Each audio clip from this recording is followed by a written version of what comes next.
Hello, thank you for joining us in this session on how to apply for university and Price College of Engineering scholarships. So after you log into the University of Utah Academic Works system, this is what your screen will look like. Now you can see that I've already completed two of the applications, the general application for the University of Utah and the College of Engineering application. So you need to complete both parts. When you complete the University of Utah general application, you'll be matched and considered for many of the university campus partner scholarships. There are also apply to scholarships that you'll need to go back through and look at. And then second thing you'll want to do is fill out the College of Engineering application. So first steps, let's go ahead and look through the general application process, what it's looking for, what you need to fill out. And at any time as we go through these applications, please throw a question in chat and we'll address those. So I had clicked on general application. First part is your name, first semester attending the U. And this one, if you are a transfer student, if you're a new transfer student to the U this year, spring 23, you're going to put yes. If you're not a transfer student or you are not a transfer student and this is not your first semester at the U, put no. Many of the scholarships do require full-time or part, and so you'll need to indicate if you're full-time or part-time. If you already have a bachelor's degree, you need to answer that yes or no. Some scholarships are for veterans, so you'll want to go through and if that applies to you, choose the correct selection for yourself. Many scholarships are looking to help support and encourage first generation students. So answer yes or no to this. Now here's an important part of your application. Maximum 500 words. Please describe in the space below 500 words or less if you've endured or are currently facing any personal or financial hardships and how you're managing the obstacles or have overcome them. So the summary is, if you've had a tough time with something in your life, could be medical, family, otherwise, here's where your space is going to put that information. You want to take care because real human beings do read these and want to see legitimate extenuating circumstances. Just saying you don't want to take out a loan is not an obstacle or hardship. You'll definitely want to select College of Engineering. And then some scholarships are for parents and single parents. There are some scholarships for individuals with physical challenges or disabilities. So if you feel comfortable disclosing that, please indicate that in this space. The other piece here too is another essay about 300 words. So that's about a paragraph. If you're engaged in your campus or community and service, extracurricular activities, or leadership, and this is that space for you to describe that experience or involvement that you have with the community.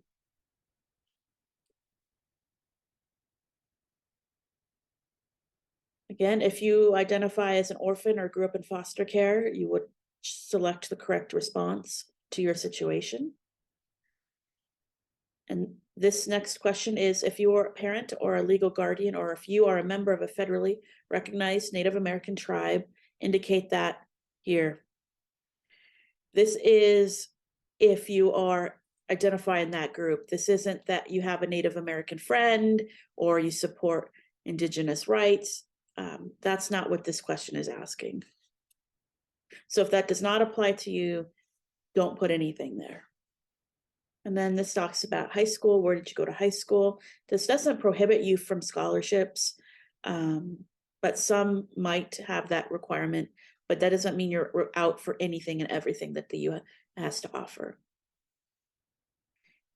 These do need to be for US citizens or lawful present non-citizen of the US. If that is not you, then you'll work with the Dream Center on how to apply for scholarships. And you'll approve that this is to protect your FERPA rights, that your educational records can be reviewed in review of scholarships, and you type in your name and date. This is the university general application. When you complete this application, it will automatically submit your application to any of the university or campus partner scholarships that you're not applying to separately or in addition to. Any questions on the university application? So make sure on your general application that you have selected College of Engineering and you save your application. Since I've already started filling this out, I'm just going to update my application. So say you submitted it and you realize, you know what, I want to change my personal statement here. You can go back and update it. Okay, so that's going to trigger, because I put College of Engineering, that's going to trigger the opportunity to do the College of Engineering application. So now I'm going to select that. And again, it will be under your My Applications on your dashboard. So this is specifically for College Engineering Auto Applies scholarships. So first one is to check all of which you're professionally interested in. This might include, there are scholarships in these areas. If none of these areas are of your interest, don't check them, because you'll just annoy the people that look at the scholarships. Okay. Again, they're asking about some of the same questions that you saw on the general application: single parent, native born Utah resident, what year, and then your estimated graduation date. How many unfulfilled hours do you have towards your degree? Some of the scholarships are to help you complete, so they are for juniors or seniors. Looking at that, you'll want to, if you're a current student, you need to upload a PDF copy of your DARS. Incoming first year and transfer students, upload a copy of your unofficial transcript here. And then your major here, you will pick that major that you're working towards. If you're a BS/MS student, you'll select yes or no.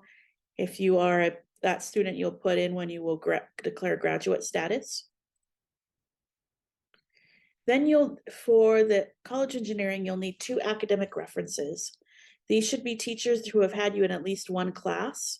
Ask their permission before entering their email into your application. So you will need 2 references. So as I just said, it is best practice to ask first. What you will do is you will put it in 2 references. You'll click on this drop-down menu, and I'm going to add a new reference.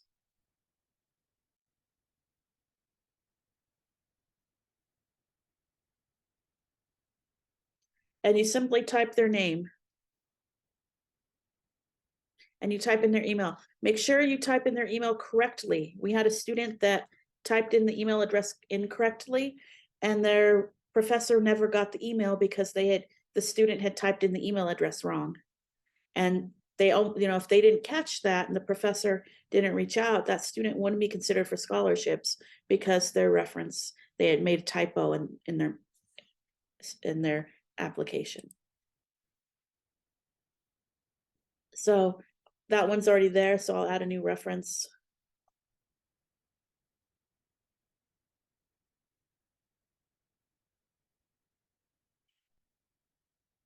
Okay.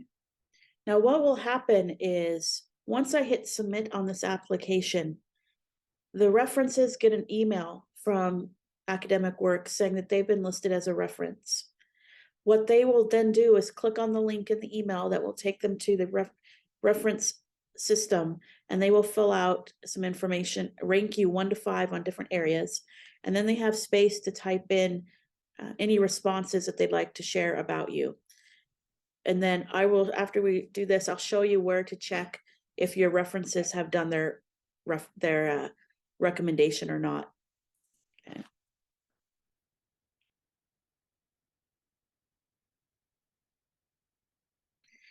For engineering, you'll need to write up to a 500-word personal statement describing your academic, professional, and personal goals. And then you'll need to address the following items. Number 1, explain why you're a good candidate for scholarships. Number 2, why do you want to be an engineer? Number 3, describe your after graduation plans. 4, list academic accomplishments, honors, or awards you have received. And number 5, discuss your involvement in the university community and your home community. And this is where you want to, don't copy and paste from your, if you've had extenuating circumstances, don't copy and paste that response here. The people that the scholarship committees and the departments and the college want to see something new here, not copy paste. And make sure you're thinking about how to describe yourself and your situation, help yourself stand out in a positive light. And on this, because again, real human beings read these. So think about that and think about your audiences wanting to understand why you should receive a scholarship and from engineering and why you're the best candidate. You also need to submit a resume. So that may be if you're a first-year student and you've never had an actual job or you haven't done research, you may include extracurricular activities, academic projects, awards, and other information. If you need help with how to craft a resume, you have access to the engineering career coaches at the University of Utah. So you can touch base with your advisor on how to connect to the career coaches. And then for need-based awards, based on financial need, you will have to submit a FAFSA. So you've already have to have submitted that now for consideration for need-based scholarships. Again, if you are not eligible to fill out the FAFSA, there's some ways the Dream Center can help you with that. If you're a DACA student, they can help you with that, how to do that, navigate that process. If you already have scholarships, you'll need to list that here. And that is the College of Engineering Scholarship page. Questions about these questions on the College of Engineering application.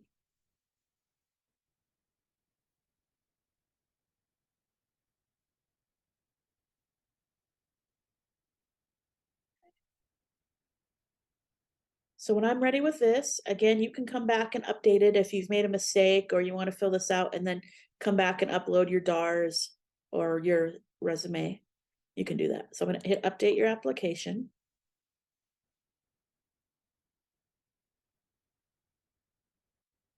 Okay. So what you'll see now is the system will have recommended opportunities for you, but this is not the only place you look. So first step is you're going to take a look at the recommended opportunities. Now you'll notice here, it has the red box, it says apply, and it has the deadline.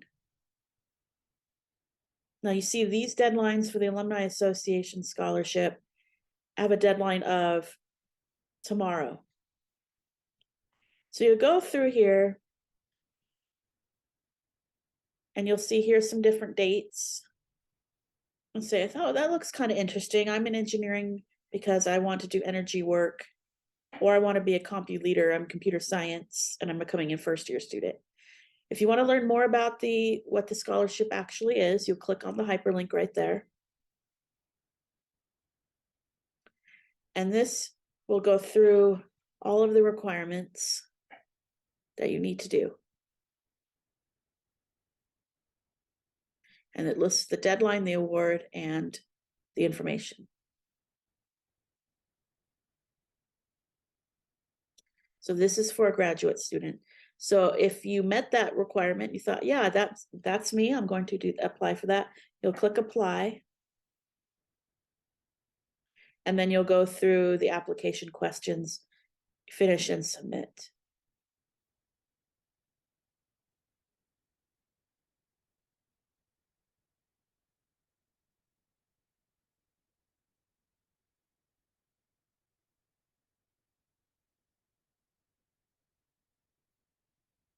So I went back to recommended. So if you go to opportunities and you'll see this auto populates, I would say it is worth your time and effort to sit down and actually go through these and carefully look for anything that you might qualify for.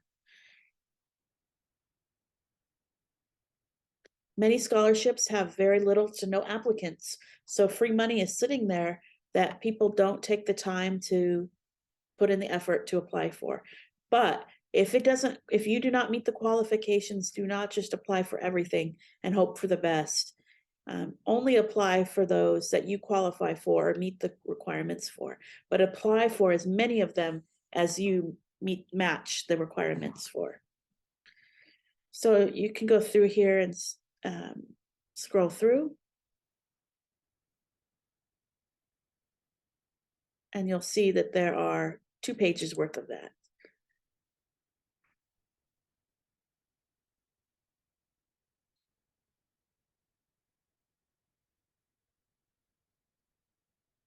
Okay, so as you're reading through this GAME scholarship, here are the eligibility requirements. This deadline is a little different, and it has a personal statement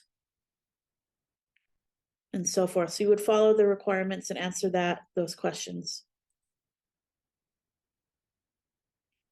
Now, the next thing you need to do is you need to come back to opportunities and you go to R's. So you look through all the recommendations and then you navigate up to opportunities and you go to R's. And then here is where you're going to put engineering in the keywords.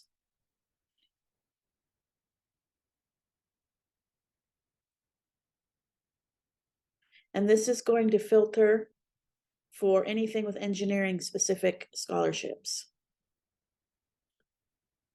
And you see these, if they say none, that means when you filled out the College of Engineering application, you're automatically in the pool for these scholarships that do not have a apply button. Okay. Questions on that, the difference between apply and auto apply.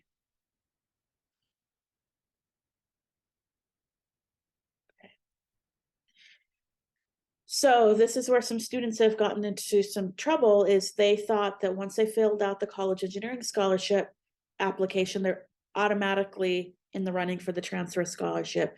Transfer scholarship is one you have to apply to in addition on top of the other 2 applications.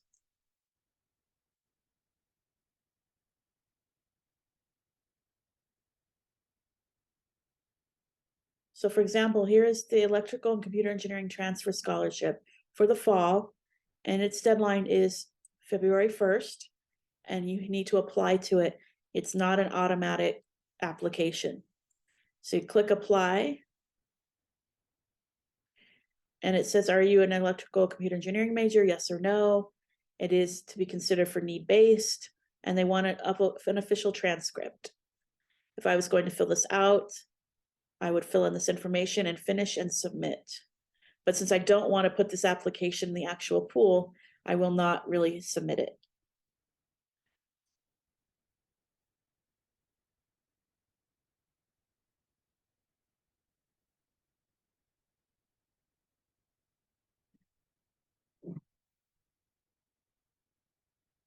So as you see, there's 3 pages of engineering scholarships.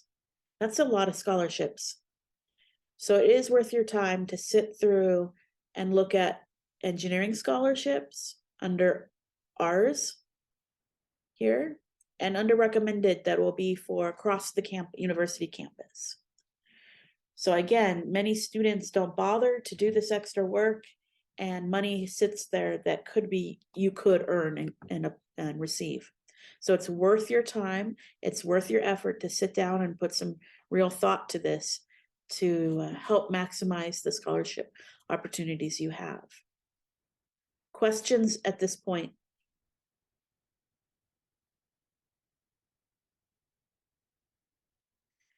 So let's say you want to check on your references, because if those aren't completed by December 1st or that scholarship deadline, you won't be in the pool for the college engineering scholarships.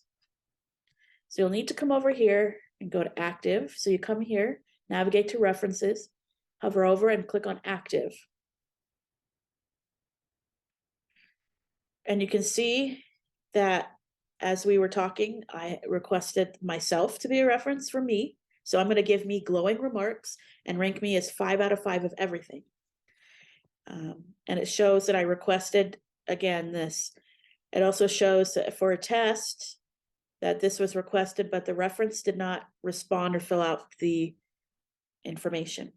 So I can resend. If I see that it's still sitting and requested, I resend the request, and the system will resend that email out to them.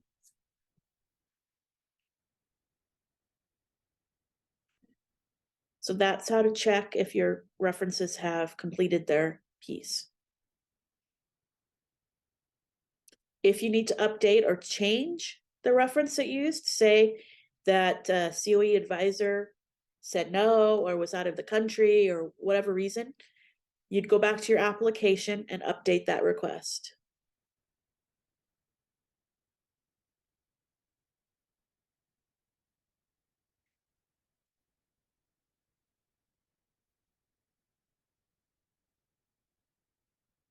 So you can see here on status, there's 94 recommended opportunities that I can look at. That's a lot of opportunities. Now, not all of them will apply, but there's like a significant amount of scholarships from the College of Engineering and the University of Utah. And it also shows my references and the applications submitted. And it reminds me that I need to go back to this one and finish it. It sees that I was drafted this scholarship, but I never actually applied, but it shows submitted and submitted for these other general applications.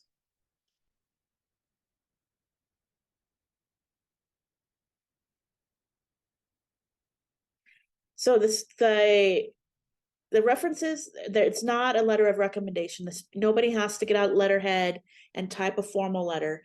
What they will see is a Likert scale, 1 to 5, rate you on class participation, 1 to 5, attendance, 1 to 5, 1 being the worst, 5 being the best. And then there's 2 text boxes where they can like write more, free write more if they want in a narrative or essay response. But they don't have to submit a PDF. They don't have to print out a letter and sign it. They don't have to have it on letterhead. So it's super easy for them. They just get an email, they click the link, they rank you 1 to 5 on different topic areas, and then they can write a paragraph or 2 about you as a student.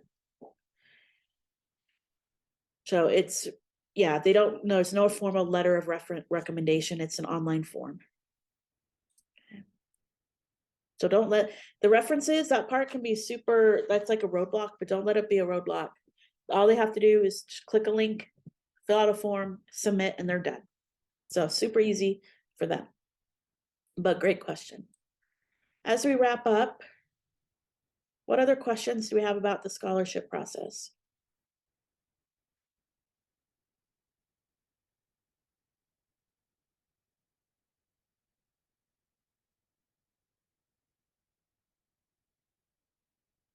Again, I just want to emphasize there's tons of money. Well, there's a lot of money that's there for you. So do put some serious time and effort into this. If you need help thinking about how do I write a personal statement, how do I write a resume, you can go to the Center for Career and Professional Development Center. You can go to the Writing Center. You can talk with your advisors about resources to help you with that piece.